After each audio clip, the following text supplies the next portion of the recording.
എല്ലാവർക്കും വിദ്യാസ് കിച്ചണിലേക്ക് സ്വാഗതം. ഇന്നത്തെ നമ്മുടെ റെസിപ്പി എന്ന് പറയുന്നത് കായ വെച്ചിട്ടുള്ള നല്ലൊരു കൂട്ടാൻ്റെ റെസിപ്പിയാണ്. ഇത് ചോറിനും ചപ്പാത്തിക്കും അതുപോലെ ഇഡ്ലിക്കും ദോശയ്ക്കും ഒക്കെ കഴിക്കാൻ പറ്റുന്ന നല്ലൊരു റെസിപ്പിയാണ്. വളരെ എളുപ്പത്തിലും വളരെ രുചികരമായിട്ടും തയ്യാറാക്കാൻ പറ്റുന്ന നല്ലൊരു റെസിപ്പിയാണ്. അപ്പോൾ വീഡിയോ മുഴുവനായിട്ട് കണ്ടു നോക്കിയിട്ട് ഇഷ്ടപ്പെടുകയാണെങ്കിൽ നിങ്ങളുടെ ഫ്രണ്ട്സിനും ഫാമിലിക്കൊക്കെ ആയിട്ടൊന്ന് ഷെയർ ചെയ്യാനായിട്ട് മറക്കരുത്. അതുപോലെ ഒന്ന് സബ്സ്ക്രൈബ് ചെയ്ത് സപ്പോർട്ട് ചെയ്യാനും മറക്കരുത്. അപ്പോൾ നമുക്ക് റെസിപ്പിയിലോട്ട് പോവാം. അപ്പോൾ ഇതിന് വേണ്ടിയിട്ട് ഞാൻ ഒരു നേന്ത്രക്കായാണ് എടുത്തിട്ടുള്ളത്. ഒരു നേന്ത്രക്കായ ചെറിയ പീസായിട്ടൊന്ന് കട്ട് ചെയ്തിട്ട് നമ്മൾ കൂട്ടാനൊക്കെ കട്ട് ചെയ്യുന്ന മാതിരി ചെറിയ പീസായിട്ട് കട്ട് ചെയ്തിട്ട് മഞ്ഞൾപ്പൊടി ഇട്ട വെള്ളത്തിൽ ഒരു 10 മിനിറ്റ് ഒന്ന് വെക്കണം കേട്ടോ. ആ കറയൊക്കെ ഒന്ന് പോയി കിട്ടാനാണ് ഒരു 10 മിനിറ്റ് ഇട്ട് വയ്ക്കുക. ഇനി ഇതിലേക്ക് ഒരു 10-25 ചെറിയ ഉള്ളിയും അതുപോലെ ഒരു ചെറിയൊരു സവാളയും ഒരു കഷ്ണം ഇഞ്ചി ഞാനിവിടെ എടുത്ത് വെച്ചിട്ടുണ്ട്. ഇത് ജസ്റ്റ് ഒന്നൊരു ഇടികല്ലിലോ അല്ലെങ്കിൽ ഒരു അമ്മിക്കല്ലിലോ വെച്ചിട്ടൊന്ന് ചതച്ചെടുക്കുക. അല്ലെങ്കിൽ മിക്സിയിലാണ് ചെയ്യണമെന്ന് വെച്ചാൽ ഒരു പൾസ് മോഡിലിട്ട് ജസ്റ്റ് ഒന്ന് ചതച്ചെടുക്കാനേ പാടുള്ളൂ. അരഞ്ഞു പോകരുത്. ഒന്ന് ചതച്ചിട്ട് ഇതും അവിടെ മാറ്റി വെക്കണം. നിങ്ങൾക്ക് ചെറിയ ഉള്ളി മാത്രം ഇടാൻ ഇഷ്ടമുള്ള വെച്ചാൽ ചെറിയ ഉള്ളി മാത്രം ഇട്ട് കൊടുത്താലും മതി.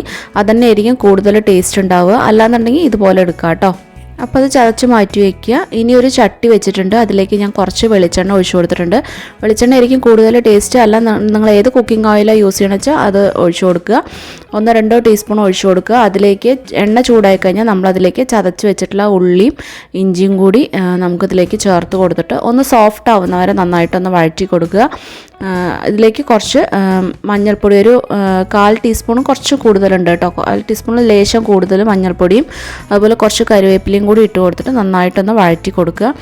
ബ്രൗൺ കളറോ അങ്ങനെ ഒന്നും ആവേണ്ട ആവശ്യമില്ല. ഉള്ളി നന്നായിട്ടൊന്ന് സോഫ്റ്റായി കിട്ടിയാൽ മതി. പച്ചമുളക് വിട്ടിട്ട് നല്ലപോലെ ഒന്ന് സോഫ്റ്റായി കിട്ടിയാൽ മാത്രം മതി കേട്ടോ. അപ്പോൾ ഉള്ളിയൊക്കെ ഇവിടെ അത്യാവശ്യം നന്നായിട്ട് സോഫ്റ്റായി കിട്ടിയാൽ മതി. ഈ ഒരു പാകമായി കിട്ടിയാൽ മാത്രം മതി. ഇനി ഇതിലേക്ക് നമ്മൾ ചേർത്ത് കൊടുക്കുന്നത് നേരത്തെ വെള്ളത്തിലിട്ട് വെച്ചിട്ടുണ്ടായിരുന്ന കായ നമുക്കിതിലേക്ക് ചേർത്ത് കൊടുക്കാം കേട്ടോ. ഇതിപ്പോൾ ഒരു 3 പേർക്കൊക്കെ സെർവ് ചെയ്യാൻ പറ്റുന്ന ഒരളവിലാണ് കേട്ടോ ഞാനിത് ഉണ്ടാക്കിയെടുക്കുന്നത്. അപ്പോൾ കായയും കൂടി ഇട്ട് കൊടുത്ത ശേഷം നന്നായിട്ടൊന്ന് 1-2 മിനിറ്റ് നന്നായിട്ടൊന്ന് വഴറ്റി കൊടുക്കുക. അപ്പോൾ ഈ ഒരു സമയത്തൊക്കെ ഒരു ലോ ഫ്ലെയിമിലാണ് കേട്ടോ വെച്ചിട്ടുള്ളത്. ചട്ടി ആയതുകൊണ്ട് തന്നെ പെട്ടെന്ന് തന്നെ അങ്ങനെ അടിപിടിക്കും. അതുകൊണ്ട് ലോ ഫ്ലെയിമിൽ വെച്ചിട്ടാണ് കേട്ടോ ഞാൻ ചെയ്യുന്നത്. അപ്പോൾ നന്നായിട്ടൊന്ന് 1-2 മിനിറ്റ് നല്ലപോലെ ഒന്ന് വഴറ്റി കൊടുക്കുക. അതിനുശേഷം നമ്മൾ വഴറ്റി കൊടുത്ത ശേഷം ഇതിലേക്കൊരു 1/4 കപ്പ് വെള്ളം ഒഴിച്ചു കൊടുക്കുക. ഇളം ചൂടുള്ള വെള്ളമാണ് കേട്ടോ ഞാൻ ഇവിടെ ചേർത്ത് കൊടുത്തിട്ടുള്ളത്. തിളച്ച വെള്ളം അല്ലെങ്കിൽ ഇളം ചൂടുള്ള വെള്ളം ചേർത്ത് കൊടുക്കുക. അതും കൂടി ഒഴിച്ചു കൊടുത്തിട്ട് ഒന്ന് ജസ്റ്റ് ഒന്ന് മിക്സ് ചെയ്തെടുക്കുക കേട്ടോ. ഇനി ഈ ഇതിലേക്ക് വേണ്ട ഉപ്പ് നമുക്ക് ചേർത്ത് കൊടുക്കാം. ഞാനിവിടെ ഒരു 1/4 ടീസ്പൂണ് ഉപ്പാണ് കേട്ടോ, പൊടി ഉപ്പാണ് നമ്മൾ ചേർത്ത് കൊടുത്തിട്ടുള്ളത്. നമുക്ക് ആദ്യം കുറച്ചിട്ട് കൊടുക്കുക, പിന്നെ വേണമെന്നുണ്ടെങ്കിൽ ലാസ്റ്റ് ചേർത്ത് കൊടുത്താൽ മതി. അപ്പോൾ എനിക്കിത് പാകമായിരുന്നു. അതും കൂടി ഉപ്പും കൂടി ഇട്ട് കൊടുത്ത ശേഷം നന്നായിട്ടൊന്ന് ഇളക്കി കൊടുക്കുക. ഇനി നമുക്കിത് ലോ ഫ്ലെയിമിൽ തന്നെ അടച്ചു വെച്ചിട്ടൊരു 5-6 മിനിറ്റ് ഒന്ന് ഒരു 1/4 വേവാവുന്നവരെ വേവിച്ചെടുക്കാം കേട്ടോ. ആ ഒരു സമയത്ത് നമുക്കിതിലേക്ക് ഒരു അരപ്പ് തയ്യാറാക്കണം. അതിന് വേണ്ടിയിട്ട് തേങ്ങ ഒരു ചെറിയ തേങ്ങയുടെ ഒരു അരമുറി തേങ്ങ കേട്ടോ. ഒരു ചെറിയ തേങ്ങയുടെ അരമുറി തേങ്ങ എടുത്തിട്ടുണ്ട്. ഒരു 3-4 ചെറിയ ഉള്ളി ഇതിലേക്ക് ചേർത്ത് കൊടുക്കുക. കുറച്ച് കറിവേപ്പിലയും ചേർത്ത് കൊടുക്കുക. പിന്നെ ഇതിലേക്ക് ഒരു 1/4 ടീസ്പൂൺ മല്ലിപ്പൊടി ചേർത്ത് കൊടുക്കുന്നുണ്ട്. പിന്നെ മുളക് പൊടി നമ്മുടെ എരിവിനനുസരിച്ച് ചേർത്ത് കൊടുക്കുക. കാശ്മീരി മുളക് പൊടിയൊക്കെ ആണെന്നുണ്ടെങ്കിൽ 2 സ്പൂണൊക്കെ ധാരാളം ചേർത്ത് കൊടുക്കുക. അപ്പോൾ കറിക്ക് നല്ല നിറമുണ്ടാവും.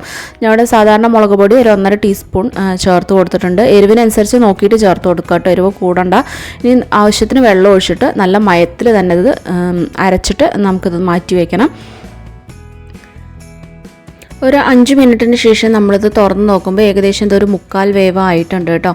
അപ്പോൾ ഇനി നമ്മളിതിലേക്ക് ചേർത്ത് കൊടുക്കുന്നത് 2 മീഡിയം സൈസ് തക്കാളി നീളത്തിൽ അരിഞ്ഞതും 2 പച്ചമുളകുമാണ് ചേർത്ത് കൊടുക്കുന്നത്. അപ്പോൾ എരിവ് ജാസ്തി ഉണ്ടെന്നുണ്ടെങ്കിൽ ഈ പച്ചമുളക് ചേർത്ത് കൊടുക്കണ്ട. അപ്പോൾ എനിക്ക് എരിവ് കുറച്ച് കുറവായിട്ട് തോന്നിയത് കൊണ്ടാണ് കേട്ടോ 2 പച്ചമുളക് ചേർത്ത് കൊടുത്തിട്ടുള്ളത്. അതും കൂടി ചേർത്ത് കൊടുത്ത ശേഷം നന്നായിട്ടൊന്ന് ഇളക്കി കൊടുക്കുക.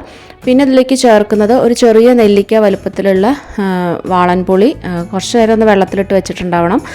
ഒരു 2-3 മിനിറ്റ് ഒന്ന് വെള്ളത്തിൽ ഇട്ട് വെച്ചിട്ട് ശേഷം നന്നായിട്ടൊന്ന് പിഴിഞ്ഞിട്ട് അതും കൂടി ഇതിലേക്ക് ചേർത്ത് കൊടുക്കുക. ഇനി തക്കാളിയുടെ പുളി മാത്രമേ ആവശ്യമുള്ളൂ എന്ന് വെച്ചാൽ അത് മാത്രം ഒരു 2 തക്കാളിയും കൂടി എക്സ്ട്രാ ഇട്ട് കൊടുത്താൽ മതി. ഈ പുളിവെള്ളം ഒഴിക്കേണ്ട ആവശ്യമില്ല കേട്ടോ. അത് നമ്മുടെ ഇഷ്ടം പോലെ ചെയ്യാം. ഇതും കൂടി ചേർത്ത് കൊടുത്ത ശേഷം ഒന്നും കൂടി ഒന്ന് അടച്ചു വെച്ചിട്ട് ഒരു 2-3 മിനിറ്റ് നന്നായിട്ടൊന്ന് വേവിച്ചെടുക്കുക. അപ്പോൾ തക്കാളിയും ഇതുപോലെ ഒന്ന് വെന്ത് കിട്ടണം.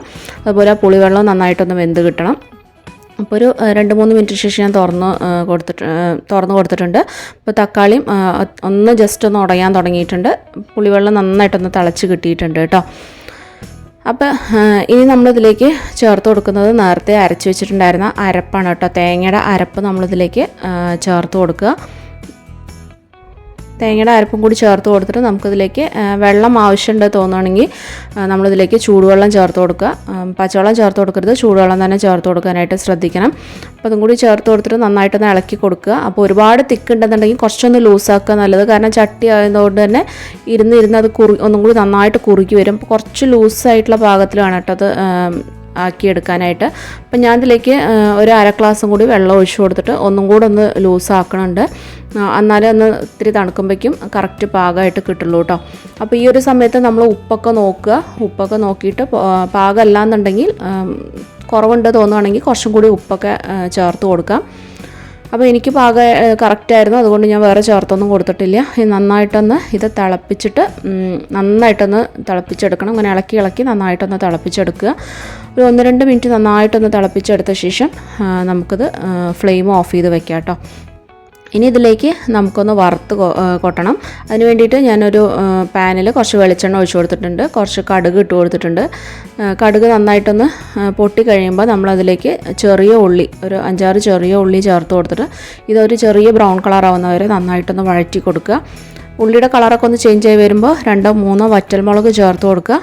അതിൻ്റെ ഒപ്പം തന്നെ കുറച്ച് കറിവേപ്പിലയും കൂടി ചേർത്ത് കൊടുക്കുക.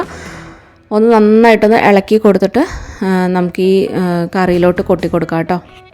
അപ്പോൾ വറുത്തിടുമ്പോൾ ഈ ചെറിയ ഉള്ളിയൊക്കെ ഇങ്ങനെ മൂപ്പിച്ചിടുമ്പോൾ നമ്മുടെ കറിക്കൊക്കെ നല്ലൊരു മണവും നല്ലൊരു പ്രത്യേക തരത്തിലൊരു ടേസ്റ്റാണ് കേട്ടോ.